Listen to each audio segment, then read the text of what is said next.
Boa tarde a todos. Boa tarde. 4 de novembro de 24, chegando o Natal aí, né? Nossa, é isso que eu estava falando com a Boa Elielma, pelo tarde. amor de Deus, Meu Deus do céu, que medo. que medo, né? Vamos Uhum. para mais uma reunião da nossa comissão aqui. E hoje nós teremos aqui... Oh, meu Deus, cadê a minha pauta? Que sumiu daqui. Olha, não está aparecendo aqui para a minha pauta. A Sheila Processo. vai falar sobre prestação de contas, processo e indicadores corporativos. Muito É bom. isso.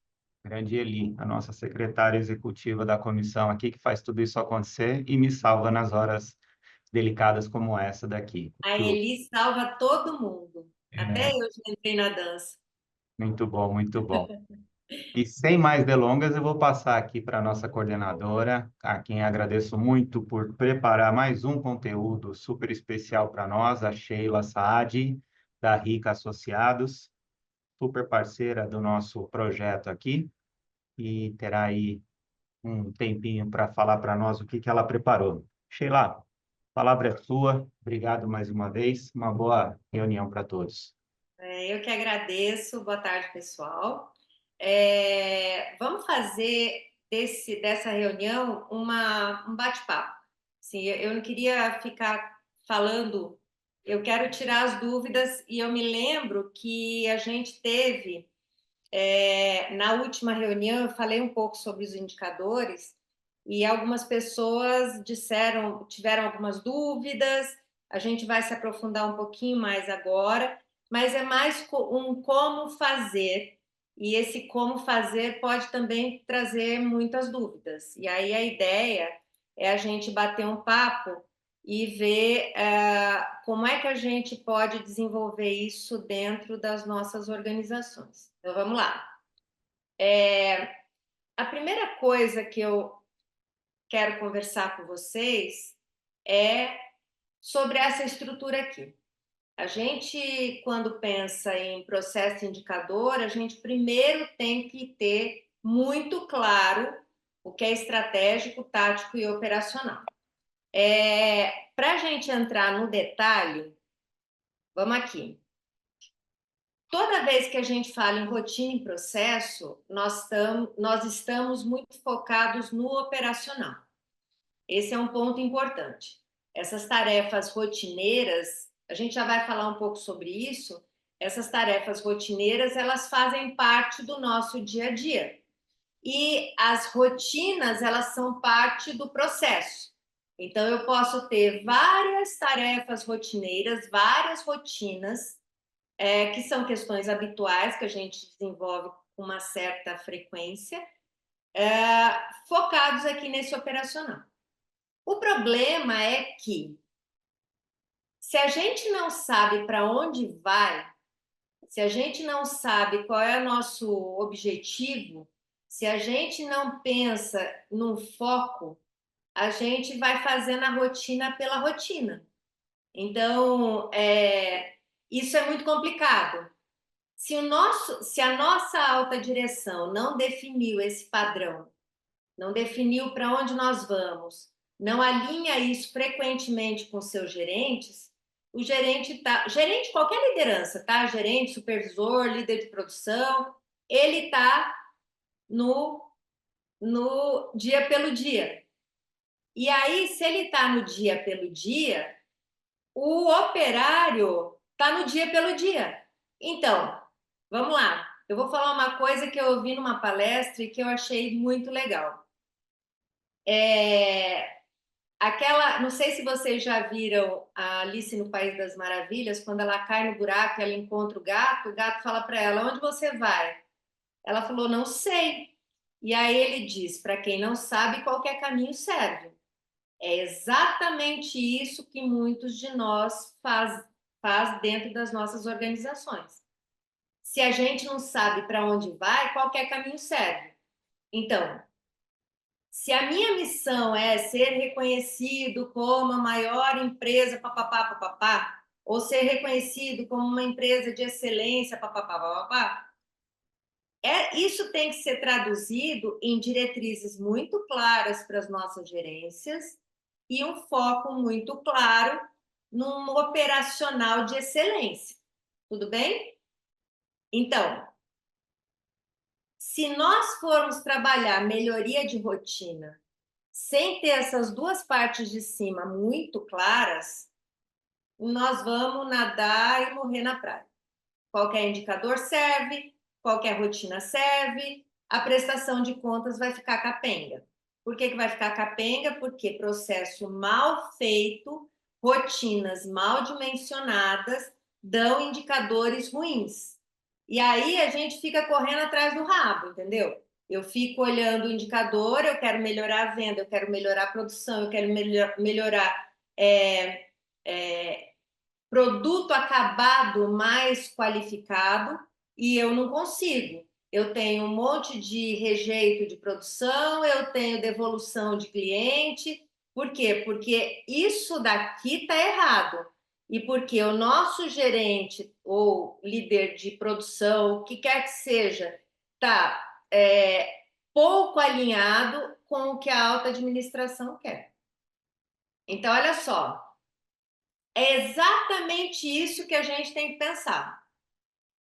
Toda vez que eu tenho missão, visão e valores, eu tenho que traduzir isso numa ação estratégica, gestão estratégica. E aí, gestão estratégica, qual é o meu modelo de negócio? Assim, quem são meus clientes? Quem são meus concorrentes?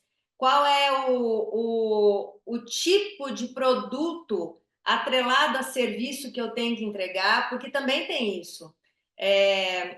A NRF, que é de varejo, que é a maior feira de varejo do mundo, e que tem uma repercussão absurda, ela apresentou esse ano uma série de conceitos que, para esse cliente, nós estamos falando de um consumidor, o trabalho de vocês é B2B, mas para esse cliente ficar entusiasmado, para ele ficar encantado, a gente tem que trabalhar muito com personalização, ou seja, o meu cliente é único. Eu tenho um tipo de padrão de relacionamento com ele, eu tenho um tipo de trato de atendimento com ele. Isso faz parte do modelo de negócio. Se eu tiver por exemplo, uma indústria em que eu tenha o gerente de contas para esses clientes mais diferenciados e o cara de vendas para os clientes não tão diferenciados e prospectar a abertura de cliente, no final das contas, esse vai ser um modelo de atendimento. E esse modelo de atendimento tem que estar linkado ao modelo de negócio. Como é que eu vou expandir isso? Que tem que estar linkado a um indicador. Esse ano eu quero crescer 4%, 5%. E para eu chegar nesse indicador, eu tenho que ter um plano de ação para esses objetivos. E esses planos de ação, eles vão ser replicados nos departamentos da empresa. Por menor que a minha empresa seja, mesmo que eu não tenha departamentos constituídos para coisas específicas, ou seja, vamos lá, eu não tenho um departamento de RH, mas eu tenho gente fazendo a função de RH. Eu não tenho um departamento, a indústria tem departamentos de produção, mas eu posso não ter, eu tenho um administrativo financeiro, mas esse administrativo financeiro vai ter que fazer, às vezes, de contas a pagar, contas a receber, crédito, RH, eu vou ter que ter isso. Essa função acontece, então. Quando a gente vem para a gestão de processo, eu tenho que pensar no modelo de valor de processo, ou seja, aquilo que eu falei, o processo não pode ser feito pelo processo, entendeu?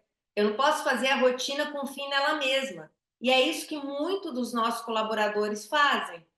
E é isso que muito gestor não consegue fazer. E é isso que, no final das contas, por que nós estamos falando de tudo isso?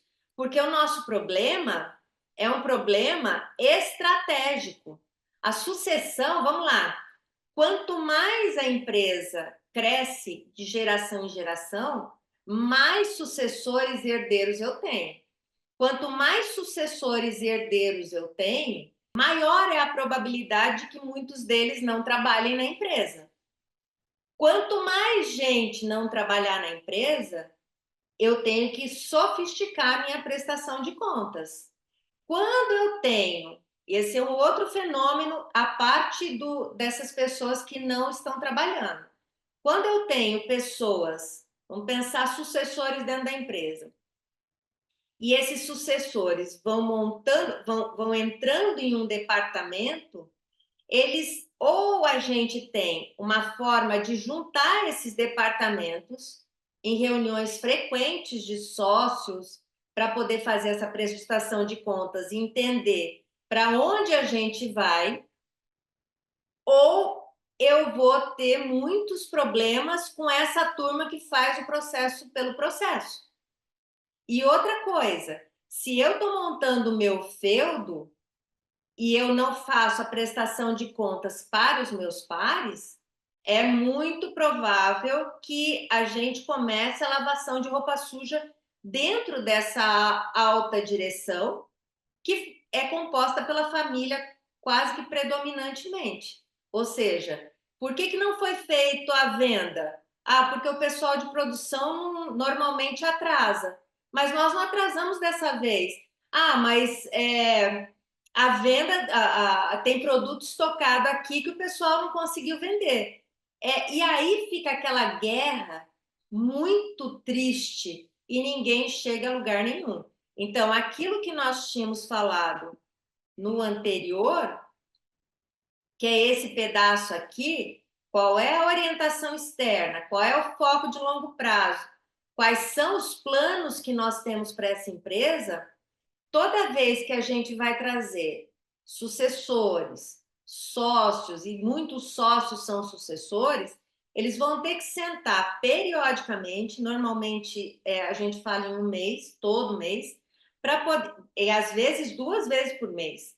Por quê? Porque tem muita gente que se reúne na metade do mês para poder ver em que rumo está indo a coisa. Se está indo certo, se está indo errado, se o resultado está acontecendo, o que nós temos que fazer para poder terminar o mês. Então, tem empresas que trabalham com trimestre ou com quadrimestre. E aí se reúne mensalmente para que no final do terceiro trimestre ou no final do quadrimestre a gente tenha terceiro mês, aliás, ou no final do quadrimestre, a gente tenha os resultados efetivos. Por quê? Porque o trimestre ou quadrimestre vão ser uma parte do resultado geral que a gente definiu lá atrás. Então, se essas coisas aqui estão tortas aqui em cima, tá torto aqui embaixo. Tá bem torto aqui embaixo. E aí, o que a gente tem que pensar é que a estratégia, toda vez que eu falo em estratégia, o pessoal lembra do... Como é que é o nome daquele filme? Tropa de Elite. Porque o cara começa falando o que é estratégia, mas é isso. Estratégia são todas as nossas ações, são manobras, porque assim é isso. O que a gente projeta, se fosse tudo certinho, do jeito que a gente planejou, tava bom, tava bem bonito, mas a nossa vida é para dar uma sentada na coisa em cada minuto de trabalho. É resolvendo problema a cada minuto de trabalho. E aí as pessoas, assim, um termo que todo mundo usa é: eu estou aqui para apagar incêndio. No final das contas, se você está apagando incêndio o tempo todo, é porque alguma coisa você não fez para antever problema. Eu consigo não ter problema? Impossível. Mas eu consigo ajustar pelo menos o nosso rumo para poder andar direito. Quanto mais a gente tiver apagando incêndio, quanto mais o tumulto tiver instalado, maior é a probabilidade de ter desajuste aqui em cima. Sinal que está todo mundo batendo cabeça. Assim, quando eu chego numa empresa que o pessoal está batendo cabeça, ninguém se entende. O resultado não vai acontecer. E quando ninguém se entende, aí a coisa começa a ficar fervendo. Então, os pais e os filhos começam a desandar o relacionamento, os irmãos começam a desandar o relacionamento, os primos começam a desandar o relacionamento. Por quê? Porque ninguém se entende. A gente tem que trazer todo mundo para a mesma página. Vai eliminar conflito? Impossível. Vai diminuir? Muito. Muito. Então, o nosso trabalho aqui é discutir, primeiro, como é que eu faço esse planejamento estratégico acontecer? Nós estamos no mês de novembro. Esse seria um bom mês para todo mundo sentar e entender para onde vai. É uma ferramentinha bem boa, bem legal para fazer esse começo. Eu não sei se alguém de vocês já viu o Canvas. O Canvas, eu tinha um aqui. Peraí. Depois eu posso mandar essa estrutura para vocês, tá? Mas o Canvas é isso daqui. É um quadro que a gente consegue fazer algumas projeções e discutir para onde a gente vai. Depois eu posso mandar um modelinho para vocês discutirem internamente. Mas é um exercício super bom. Como é que está o nosso mercado? O que é a nossa agregação de valor? Por exemplo, se eu perguntar para vocês, qual é o diferencial da sua empresa? Muita gente me fala, a gente tem qualidade. O que é qualidade? Você tem definido isso? Eu estava numa cooperativa de empresas semana passada, no interior de São Paulo. São 18 empresas que montaram uma cooperativa para ter São gestões todas familiares, são gestões separadas, mas elas são uma cooperativa porque eles se juntaram para fazer as compras e ficar mais fácil eles ganharem competitividade. E aí eu perguntei isso para eles. Qual é seu diferencial? Quem vocês são? Dificílimo responder. As pessoas não conseguem entender qual é o diferencial. E aí, a partir disso, eu tenho que olhar meus pontos fracos, meus pontos fortes, o que o mercado, como é que eu vou agir nesse mercado, levando em consideração os meus desafios, as minhas oportunidades. Então, esse planejamento estratégico, um bom momento é agora. E eu acho que sentar em família, sentar juntos para discutir para onde vai a empresa, é um baita exercício de ajuste entre todas as partes. Para onde a gente vai? O que a gente quer? Que mercado é esse? Como é que nós vamos trabalhar no ano de 2025? Eu estava falando com a Elielma antes da gente começar, e se alguém me falar que conseguiu ver o ano passar, que conseguiu saborear o ano com tranquilidade, eu vou ficar muito feliz, porque eu não consegui. Assim, foi isso.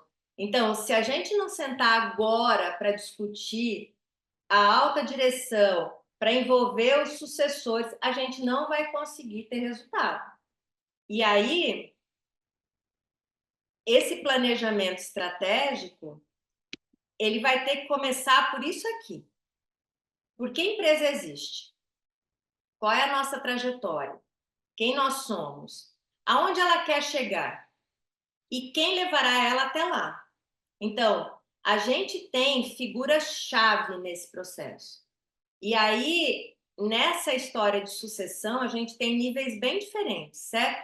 A gente tem gente que está começando, tem gente que já está no negócio há muito tempo. Ricardo está no negócio há muito tempo, não é, Ricardo? Sim, tô há 12 anos já. É isso. Então, já é uma pessoa que vai ter que levar lá. Já é uma parte, e assim, vai levar de que jeito? Essa primeira base para a gente discutir é importantíssima. O Canva ajuda a detalhar isso, mas se você não quiser o Canva, tem um monte de alternativas. Então, o que a gente estava discutindo semana passada nessas empresas familiares, eu acho que é um exercício legal para discutir aqui. Senta e elenca tudo que são prioridades, tudo que são coisas estratégicas que precisam ser feitas em 2025. E aí, com essa lista toda, vamos ver o que nós vamos atacar primeiro, segundo, terceiro, para a gente conseguir detalhar a vida. E aí, dentro desse elencar de prioridades, a gente tem que entender se isso vai levar para essa empresa futura que a gente quer. Não esqueçam de uma coisa: empresa familiar precisa crescer para sustentar todo mundo. Ou ela tem que crescer em tamanho e, obviamente, em faturamento. Então, eu tenho que ter várias unidades, várias plantas, ou eu vou crescer uma planta só e robusta. E aí você tem a entrada de um monte de gente, porque ela vai ficando mais complexa. A empresa, conforme ela cresce, ela vai ficando muito mais complexa. Marisa, você tem quantos anos aí na Produflex? Eu vou para 22 já.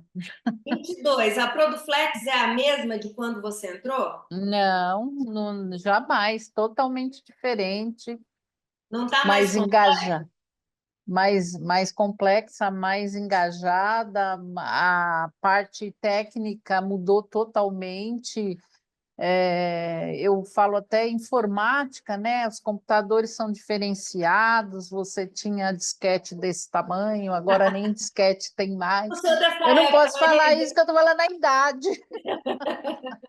Mas é isso. A empresa mudou, a quantidade de pessoas aumentou e deve ter aumentado significativamente. O modelo de gestão mudou completamente. A empresa fica mais complexa. Se ela fica mais complexa, eu preciso ter estratégias sendo discutidas periodicamente. Uma pergunta que muita gente me faz, que eu acho que é uma pergunta irrelevante, é quanto tempo eu tenho que projetar para o meu planejamento estratégico. A coisa está tão gigantesca que a gente tem que discutir esse planejamento estratégico todo início de exercício e a gente tem que discutir todas as ações mês a mês. Senão passou o ano e a gente não viu nada. Tem gente que fala 5 anos. A gente pode até projetar em 5 anos. Eu não acho que seja desnecessário. Mas concorda comigo que se a gente não projetou nem para o ano, pensar em 5 anos vai dar um tilt na cabeça horroroso. Então, vamos começar do começo, vamos começar pensando como é que a nossa estrutura tem que ficar. E aí, eu acho que esse é uma alternativa bem boa para a gente começar com esse processo. Então, o que eu sou bom? No que é que eu sou melhor que meus concorrentes? Quais são as chances da organização no futuro? Eu tenho um cliente, que é uma empresa de tradução, que ele perdeu a relevância em, sei lá, menos de 6 meses, por conta do ChatGPT. Perdeu completamente a relevância, assim, ó, em 2 minutos. É uma empresa de tradução, fazia tradução para um monte de grandes corporações, perdeu a relevância em 2 tempos. É surreal. A gente tinha feito um trabalho para eles há algum tempo atrás, eles entraram em contato porque eles estão tendo que redimensionar a vida. E o ChatGPT, ele veio assim com uma velocidade, do dia para a noite entrou essa história de ChatGPT, de repente está todo mundo mexendo com o ChatGPT. Você discute com o ChatGPT. Projeções, questões, você bate um papão com ele. Então, olha bem, onde você precisa melhorar e quais os obstáculos que você enfrenta para isso. Então, essas situações aqui já são um bom começo para a gente começar a pensar para 2025. E esse pensar para 2025 tem que ser feito pela alta direção. Fundadores, sucessores, porque você tem que envolver os sucessores nessa história. E quando houver a primeira reunião depois de fechado tudo isso, se a empresa tiver herdeiros que não fazem parte da gestão, se tiver pessoas que já são sócios e não fazem parte desse negócio, tem que chamar para poder explicar o que nós estamos fazendo, como é que nós estamos, o que a gente está projetando para o final do ano, para o começo do ano. E aí, no final do ano, tem que fazer uma reunião de prestação de contas. Então, essa nossa situação, ela vai... Aí sim, aí nós vamos começar a pensar nos objetivos e metas. Então, os indicadores-chave, tem alguns que são clássicos. Indicador de vendas, por exemplo. O DRE dá uma boa dimensão. Ele dá uma olhada legal. O DRE pode me trazer indicadores bons, se tiver bem alimentado. O grande problema do DRE é montar o plano de contas. Então, por exemplo, custo logístico. Tem gente que faz o custo logístico com transporte lá dentro. Tem gente que faz o custo logístico só com armazenagem, o transporte é tão pesado que eles colocam numa aba só de transporte. Custo de pessoal. Tem gente que coloca todos os impostos na aba do custo de pessoal. Tem gente que faz impostos de um lado e pessoal do outro. Aí eu coloco folha de pagamento, coloco hora extra, coloco terceirizado, mas não coloco os impostos vinculados à folha de pagamento ali dentro.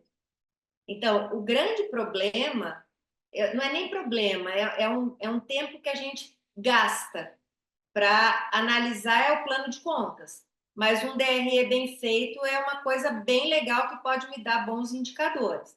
Independentemente de ter DRE ou não, eu posso ter indicadores-chave.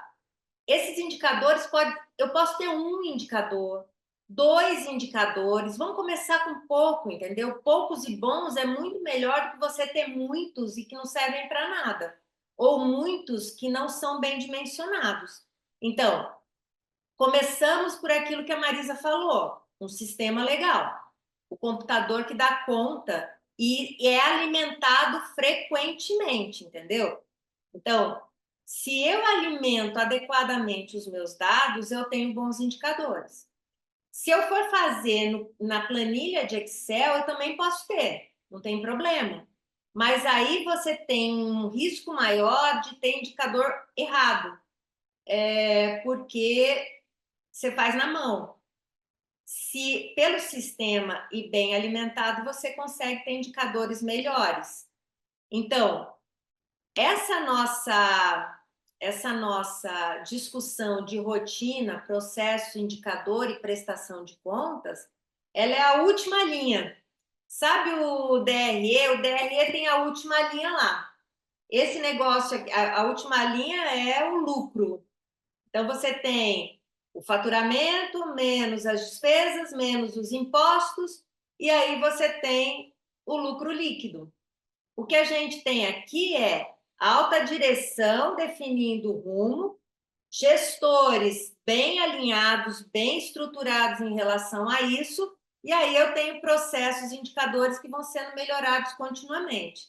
Nosso problema também é que nossos líderes de produção, por exemplo, os caras que gerenciam a turma, eles são os melhores operacionais, então eles são péssimos gestores de pessoas. Eles são muito bons para fazer. Então, você tem um cara de recuperação de pneu, fala aí uma etapa. Escariação. Tá, esse cara que cuida disso, muitas vezes é o cara que faz certinho a escariação. Mas ele é péssimo para gerenciar a turma. Então, ele continua sendo o melhor operário de escariação. Nós chegamos à conclusão que, se a gente voltar lá atrás, se essa é a última linha, o alinhamento da turma de cima e a boa qualificação da turma do meio, porque esse cara sem qualificação, ele repete a operação, tudo bem? Então, aquilo que nós tínhamos falado, trabalhar o dia pelo dia, ele faz exatamente isso. Ele está doutrinado em fazer um processo de determinado modo. Se ele está doutrinado e ele não tem qualificação necessária para gerir o processo, ele não vai conseguir ser crítico no processo. Ele vai replicar. E aí você nunca vai ter uma rotina e processo com melhoramento contínuo. Porque ele replica. E a turma de cima está preocupada em apagar os incêndios.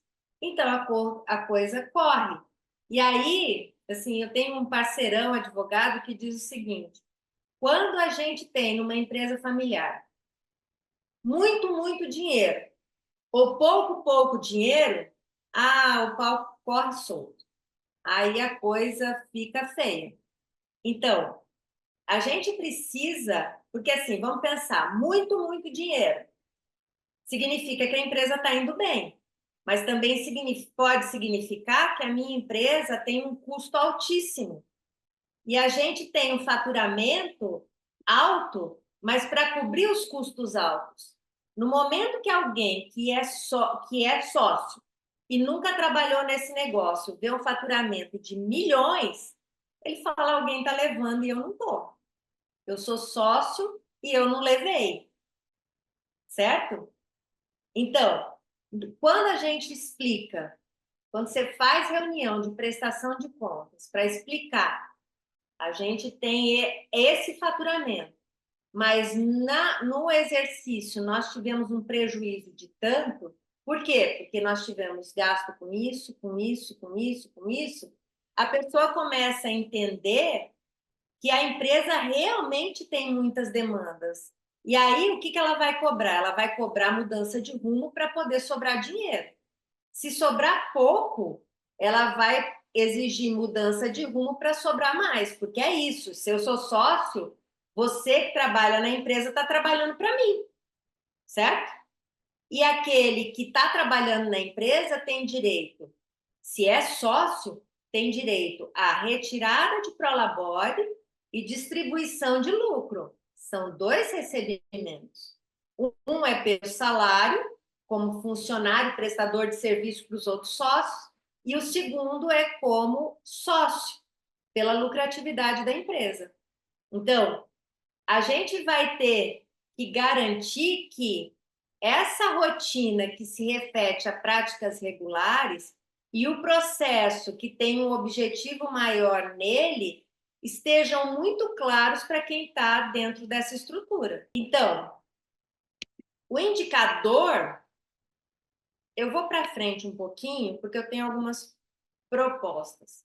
Isso são indicadores: faturamento líquido, prazo médio do acúmulo de pedidos, porque às vezes a gente tem um monte de pedido, você não está desovando o pedido na produção.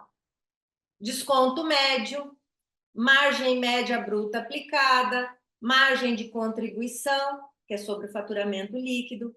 Então, eu posso ter indicadores comerciais que vão me dar uma visão da situação. As compras, eu tinha um cliente que era muito bom. A gente falava para ele: como é que o senhor faz o cálculo das compras? Ele me levou para o estoque. Aí ele falou: tá vendo aquela parede lá? Tô. A parede tinha uma marca vermelha inteira no estoque, um estoque grande. Ele falava assim: isso não faz tempo, não, faz uns 3 anos. Ele falava: a gente compra, vai até lá em cima. Quando a linha vermelha chega, a gente sabe que está na hora de comprar de novo. Então, Funcionou por um período? Funcionou por um período. Mas se a gente não tem compras ajustadas, posso fazer just in time, posso fazer estoque, depende da minha estratégia. Mas se eu não tiver compra ajustada, a produção não flui. A produção emperra. Se a minha produção tiver muito rejeito, eu tenho desperdício. Aí eu vou ter resultado comercial ruim. Então, a gente tem que pensar nesses indicadores. Isso aqui é só discussão. Vamos elucubrar um pouco. Inadimplência, dias de atraso, eficiência da cobrança, liberação de crédito, fluxo de caixa, DRE. Eu tenho que pensar, logística, percentual de entregas realizadas no prazo. Às vezes a gente entrega muito fora do prazo. A curacidade do inventário, a gente tem que fazer inventário, tem que ter controle de estoque, porque às vezes a gente tem um controle de estoque. Eu já vi algumas indústrias assim, às vezes a gente tem um controle de estoque sem controle. Às vezes você tem produção com muito produto defeituoso que bate no cliente, então a análise de qualidade não está adequada. As avarias, percentual de mercadoria variada, que às vezes nem sai. Eu tinha um cliente de indústria gráfica. Eles tinham pilhas e pilhas e pilhas de rejeito do processo produtivo e embalagem. E você pedia para computar, ninguém nunca computou aquele troço. Ficava lá, porque dá trabalho. Alguém vai ter que fazer isso. Então, a gente tem que pensar nas alternativas. Muita gente usa, por exemplo, plano de marketing em rede social. A rede social não dá resultado de imediato. A gente tem que pensar num planejamentozinho de marketing. Quem são os responsáveis por esse planejamento de marketing? Quais ações que a gente está fazendo? Porque como a gente trabalha com B2B, não é com consumidor final, muitas vezes, eu tenho que trazer essas empresas para perto de mim. A gente tem que ter... Você tem que ser visto. Muitas vezes o contato por telefone, às vezes não dá tanto resultado.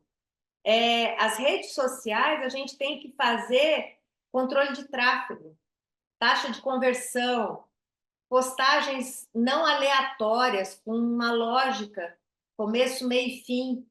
O pós-venda, controle de chamado técnico, porque a indústria tem muito chamado técnico. A gente tem que pensar na capacidade de manutenção e de TI. Por quê? Porque a manutenção na indústria é um fator preponderante. Preponderante. TI agora virou um fator preponderante.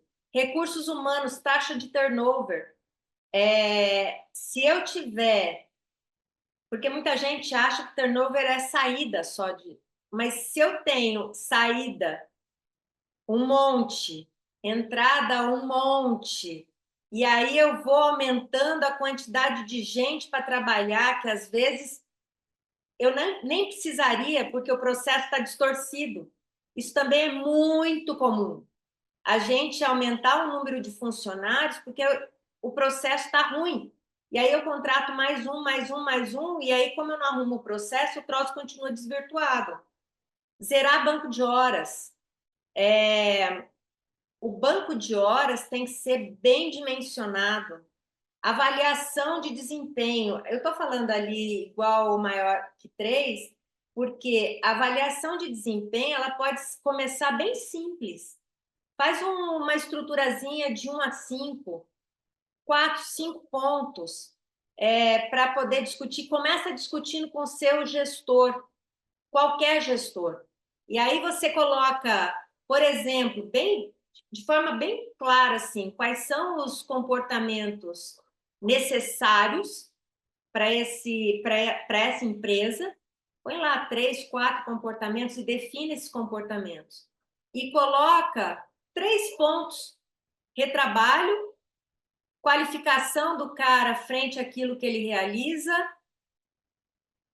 e manutenção de máquinas e equipamentos, se ele consegue fazer essa manutenção do jeito certo. 3 pontinhos. Você já concorda comigo que se os comportamentos estiverem claros e esses 3 pontos estiverem sendo acompanhados, já resolve muita coisa? Faz um planinho de ação se a pessoa estiver errada. Esse planinho de ação tem que ser claro. Então, vamos lá, o cara está deixando a máquina quebrar primeiro para depois acionar o pessoal da manutenção ou alguém que tenha que lidar com a manutenção, com o dono para chamar o técnico.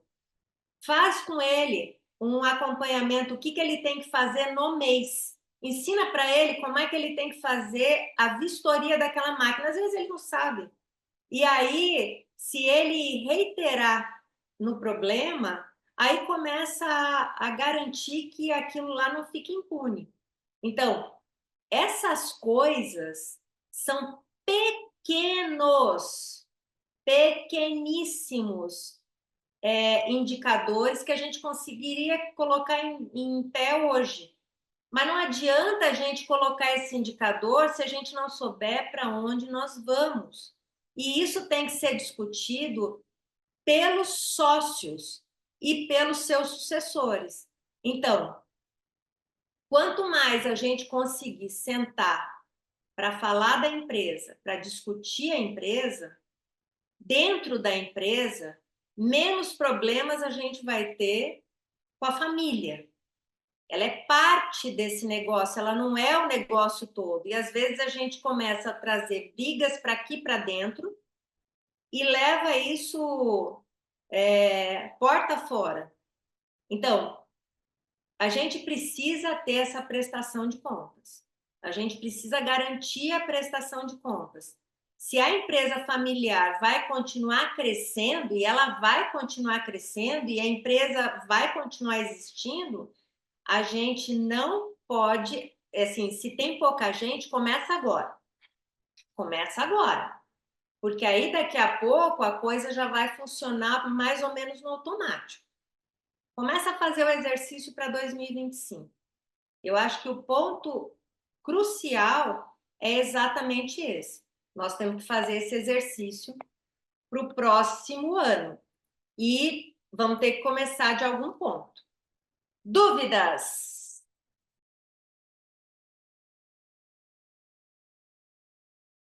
E dito isso, eu vou deixar para ti, Sheilinha, para as considerações finais, super agradecendo a todos, né, por essa tarde de garoa, juntos aqui, nesse Bem bate-papo. boa. Sheila, obrigado mais uma vez, viu? Não, eu que agradeço. Eu acho sempre bom a gente conversar e discutir sobre isso. Obrigadão. A gente se vê mês que vem. Fechado. Um abraço, Obrigada, gente. Até breve a todos. Obrigado, Sheila. Tchau, Beijo a tchau. todos. Tchau. Obrigada. Tchau.